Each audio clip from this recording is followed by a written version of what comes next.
Bundan 2 yil oldin til o'rganishni boshladim.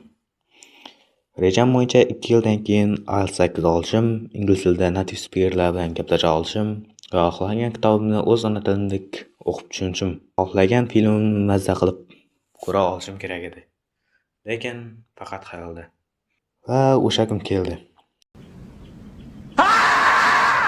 Yaqinda 2 marta imtihondan yiqildim. Ikkalasida ham B1 chiqdi. Va 3 oydan keyin yana imtihon topshirishim kerak. Men esa hali umuman tayyor emasman. Va yaqinda o'zimcha challenge boshladim. Har kuni 5 ta turaman. 3-4 soat dars qilaman. Ertasi kuniyoq uyqusizlik qila boshladi. Va bir haftadan beri hech narsa qilmayapman. Shuning uchun 3 oylik marafon boshlamoqchiman. Marafonda 4 ta ustozning video kurslarini ko'rib o'rganib chiqamiz. Ibrahim Mansurov speaking, Dilshodbek Ravshanov writing, Sarvar Ermatov reading, Alisher Abduvohidov listening. Marafon haqida to'liq ma'lumot Telegram kanalida bo'ladi. Telegram kanal linki kommentariyada.